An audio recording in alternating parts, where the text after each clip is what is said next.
In this video, I'm going to show how I made this segmented keypad for an upcoming project using KiCad, FlatCam, and CNCJS.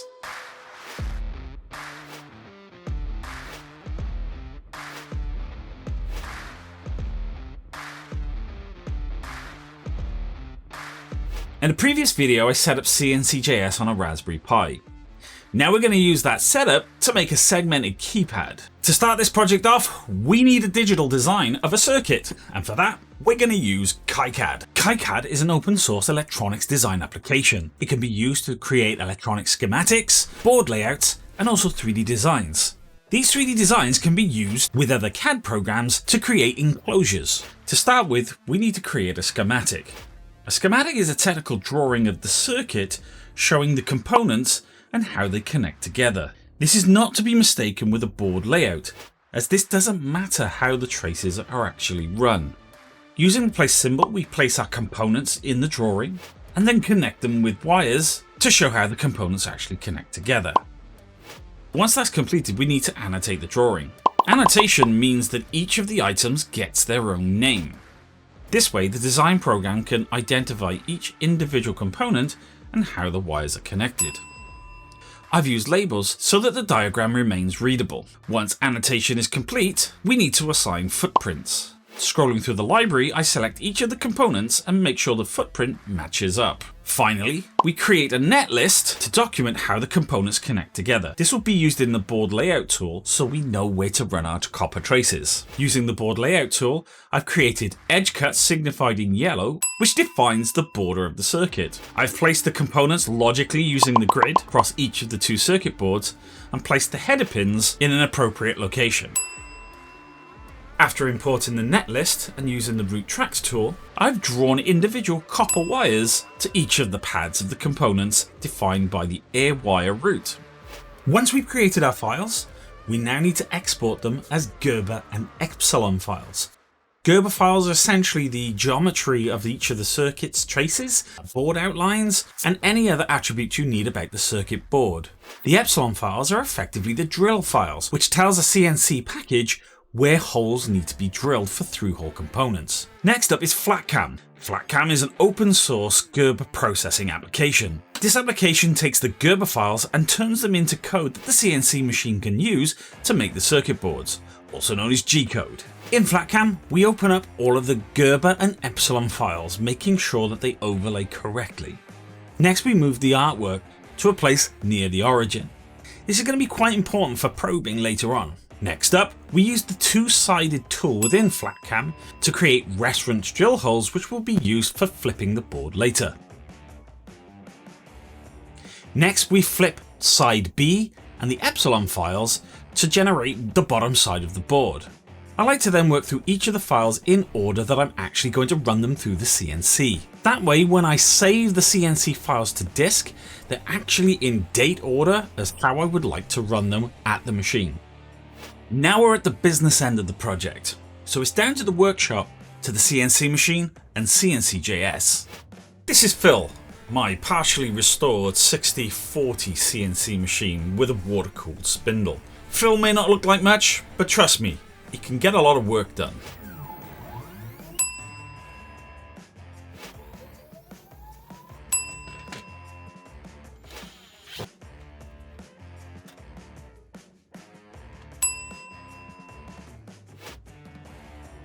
Using a fine engraving bit, I find the corner of the PCB, then jog in to X and Y to set the 0 point of the job. I do this to ensure that I don't crash into any of the clamps holding the circuit board down, and that when we probe, we're always touching the copper board itself. Then we swap to a flat end mill for the first operation. Once we load the CNCJS UI, we connect to the CNC machine and select Upload G-code. I navigate to the folder and organize the files so that they're in date order and the sequence that I would like to machine them in. The first file we're going to run is the alignment drills.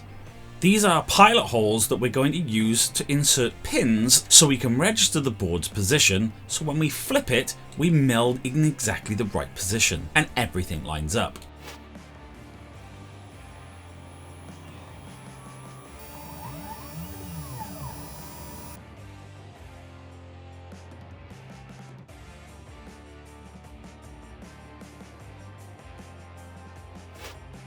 Now it's time to load the top copper board and probe. Using the default macro for the probe plugin, we instruct CNCJS to probe the surface of the board. This then records the height of each point throughout the circuit and adjusts the G-code so the V-bit will track parallel with the surface of the board, regardless if there are any imperfections. As I start the CNC job, I notice that the depth isn't quite right, so I pause the job, drop the bit by a very small amount, and restart the job.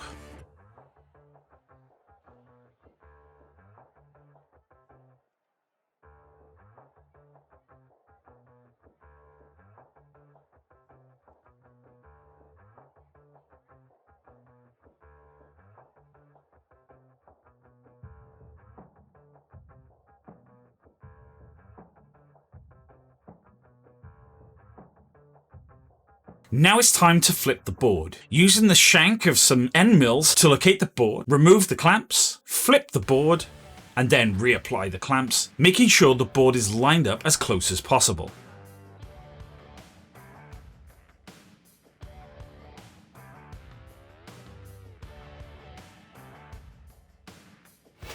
Now we repeat the process of probing the surface and milling side B.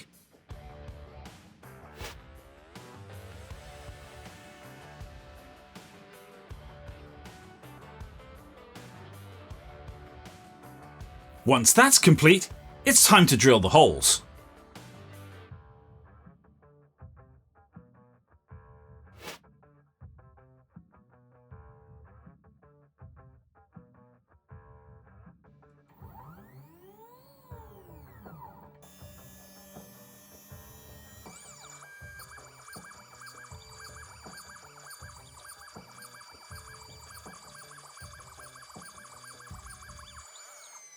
We're almost there, the penultimate job. Time to cut the edge cuts.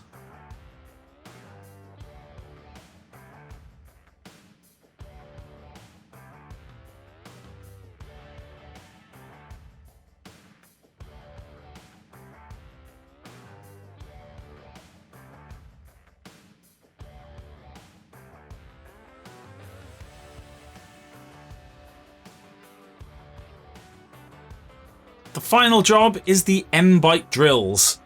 These are small drill holes that are used to assist breaking out the circuit board once it's finished milling. And once that's done, the job is complete.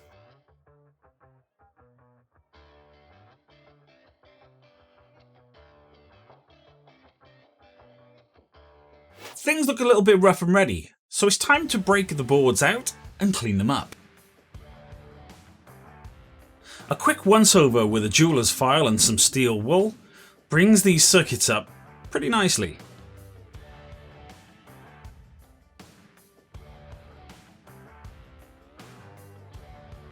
It's time to put the finishing touches on the keypad. So, starting with the headers, I insert brass rivets and knock them flat so that the circuit is made on both sides of the board.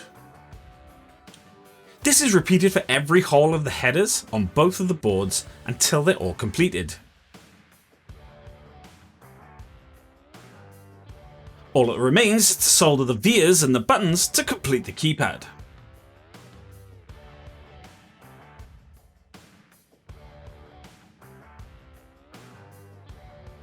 If you want to see what the keypad is going to be used for, hit that subscribe button for a future video. If you want to see how I set up CNCJS on a Raspberry Pi, click the video in the link above.